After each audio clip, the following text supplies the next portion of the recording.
Chapter 10, Super Phony, Donovan Curtis. It was still dark out when Brad tapped on my bedroom door. "I'm heading out for a run," he informed me. I rolled over and murmured something about catching all the details on CNN. Or maybe I just dreamed that part. "Any chance you'll be joining me?" He never gave up. Where was Beatrice? Asleep? It was her job to protect me from her owner before the sun came up. I tossed my pillow at her usual spot on the floor. There was a canine squeal of outrage, an octave too high to be coming from Beatrice. I sat bolt upright just in time to see Candy wriggling out from under the pillow bomb, yapping excitedly. Brad barked a sharp command for silence, which might have worked if Candy had been a Marine. The puppy upped the volume, circling the room like a mad dervish. That jarred Beatrice awake. She added her howling to the chaos.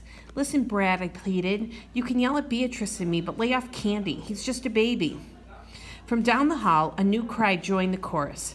The other baby in our house, Tina. Brad glared at me. "Way to go, Donnie."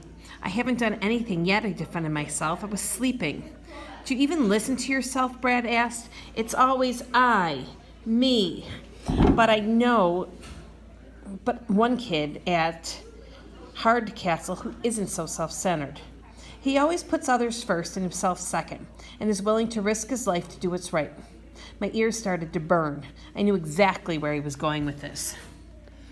In the 5 days since last Saturday, the mysterious hero who saved the Mercury House had gone from uplifting human interest story to the town legend. You couldn't be anywhere in Hardcastle without overhearing that name on somebody's lips. From the school hallways to the checkout line at the market to Channel 4 News, it was all Superkid all the time. Senior citizens discussed in great deed the cafes. Kindergartners played Superkid in the park, sliding down slides, rescuing imaginary houses from imaginary disasters. Adults traded theories of who the star could be and why he was choosing to keep his identity secret. Yesterday, I actually overheard a mom telling her 2-year-old, "Eat your carrots and you'll grow up to just be like Superkid." It was like Batman lived at our town. Between that Batman, there were people in Gotham City who didn't like him. Everybody loved Superkid. It wasn't just Brad. Out of an eerie Superkid-obsessed community, my family turned out to be the biggest fans. Did it hurt that I couldn't reveal myself to them? You bet it did. What made it even harder to take was that they used him against me, holding him up as a shining example of everything I wasn't. I was selfish. The Superkid thought only of others. I was whiny. The Superkid never complained. I was afraid of a little exercise. The Superkid put his life in line. Brad was constantly lecturing me. A workout routine is a commitment to physical fitness. I'm sure the Superkid would agree with that. I knew for a fact that the Superkid strongly disagreed. Honestly, I spent so much time biting my tongue, I'm amazed I didn't chew it off and choke on it. For the next hour, I struggled to get Beatrice and Candy settled while listening to Katie trying to calm Tina. Brad chimed in with updates. "All right, little girl, it's 5:30. Lights out, hit the sack." Or, "Eyes shut on your 6, pacifier deployed, diapers secured." I almost laughed at that one, but swallowed the sound because Candy had finally drifted off, sprawled out in his usual position. Seriously, the only thing missing was the chalk outline from the police department. Diaper secure. Somehow I doubted that appeared anywhere in the official Marine Corps training manual. At last the house was quiet again, except for me. I tossed and turned while everyone else slept. I got out of bed, padded down the hall to the bathroom, and flicked on the light. Brad sat on the lid of the toilet seat, still in his jogging clothes, snoring softly, holding his slumbering daughter against his chest. I rushed to turn the light off again, but it was too late. His tank commander's eyes, trained to be alert for any sudden danger, were open and on me.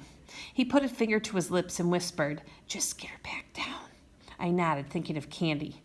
Baby humans and puppies weren't much different in that way. Once awake, they were ready for action. Brad shot me a piercing glaze that made me grateful for Tina's presence. Without her, I'd be getting chewed out again. But no, his expression wasn't angry. He seemed stressed and even sad. "Everything okay, Brad?" I asked him in a low voice. He replied, "I'm not good at this." It was the last thing I expected to hear. Going by Brad, Marines were good at everything. It was the part of what made them Marines. "What are you talking about? You got her back to sleep, didn't you?" because she cried herself into exhaustion. Outstanding. I shrugged. Whatever gets the job done. He heaved a sigh. When I'm deployed, I always know exactly what to do. In a potentially hostile situation, there are rules of engagement. If the tank breathes down, I'm ready for it. If the latrine backs up, there's a plan for that too. But here with my own family, I'm lost.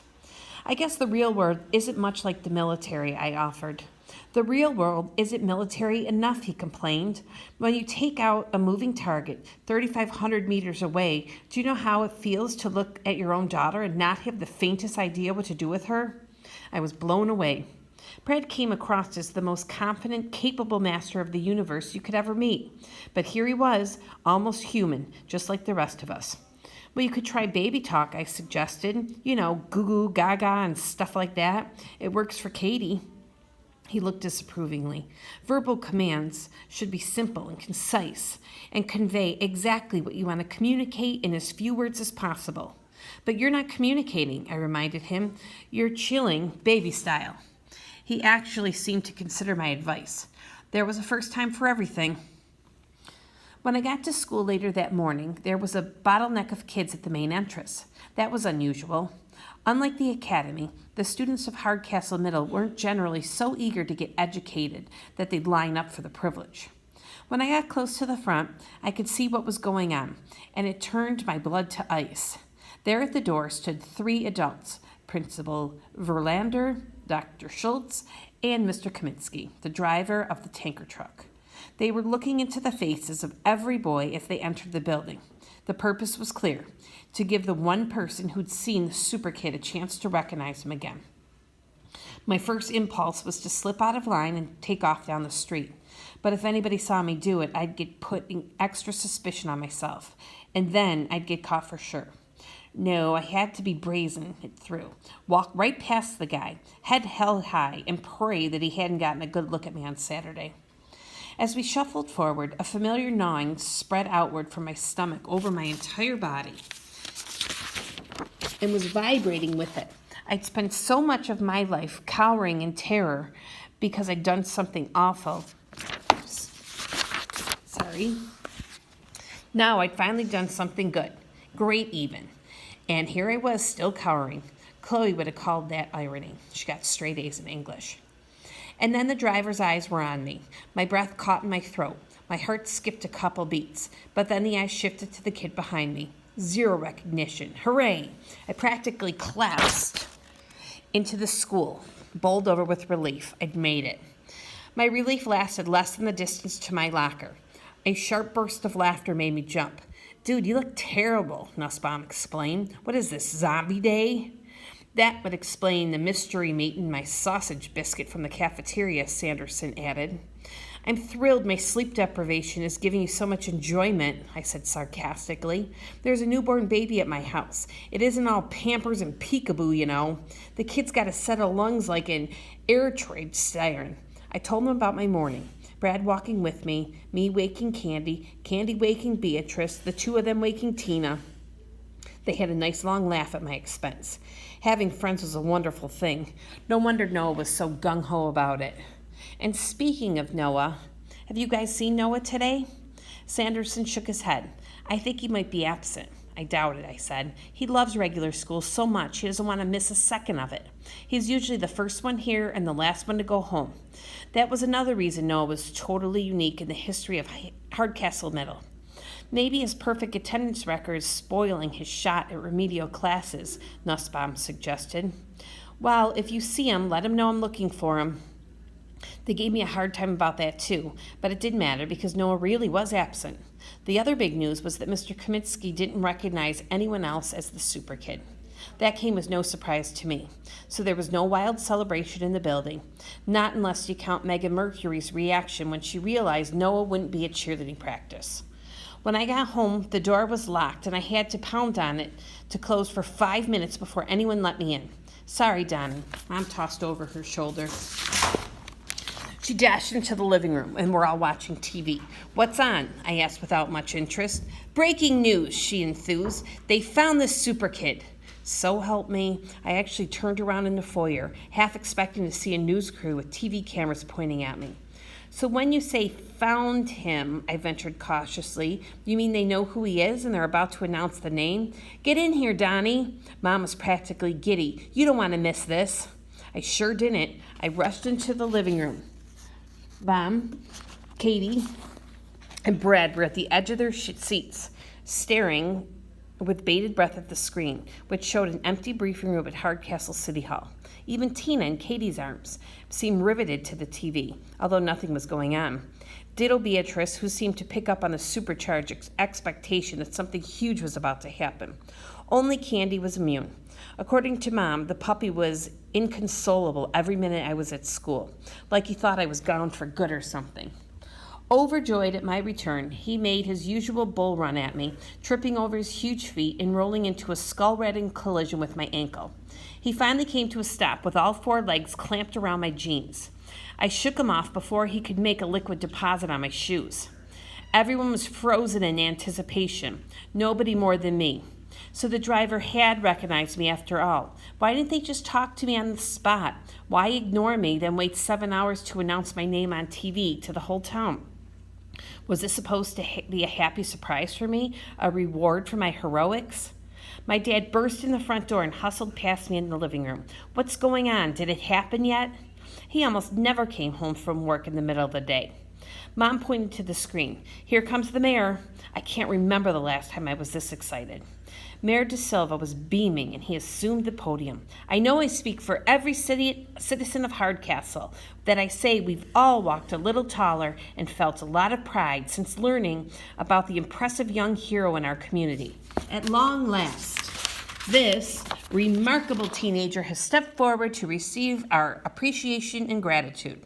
Superkid, come on out here and receive the applause of a grateful city. Wait, the kid was there? How was that possible? I was here. My relief was dwarfed by my bewilderment. This hero was a phony. Why would some random guy come forward and take credit for what I did? What was his angle? Obviously, he was looking for fame and glory and maybe some reward money. But wasn't that risky, knowing the real Superkid was out there somewhere? I mean, I couldn't come forward, but he didn't know that. He could go from hero to goat in the blink of an eye. Plus, he could get in serious trouble if he accepted a cash reward. You'd have to be really stupid to take a gamble like that. The imposter appeared in the doorway and took his place on stage beside the mayor. There he stood, basking in the cheers and camouflages. I nearly dropped dead right there in my own living room. Hey, Donnie, Dad piped up. Isn't that your little friend from Genius School? I couldn't answer. No, you kill us. Mom fixed me with an accusing stare. Why didn't you say anything? This is news to me, too, I managed to stammer. Noah, what was he trying to pull? Did he think people would just take his word for it that he leaped onto a moving truck? He couldn't run, not without kicking himself in the butt with his flailing heels. Man, he couldn't cross a schoolyard hopscotch court without tripping over the number 5. Anyone who'd ever seen his cheerleading routines would know that. Why would he expect anyone to believe him? He reached into his pocket and pulled out a silver necklace on a broken chain. The TV camera zoomed on it. It looked kind of familiar, but I couldn't quite place where I'd seen it before. What have you got there, son? Asked Mayor De Silva. Noah looked nervous as he shifted his praying mantis posture. This is the St. Christopher medal that was hanging from the visor in the propane tank, he explained a little stiffly. I snapped it off at my hand when I jumped through the window and grabbed the steering wheel. Oh, no.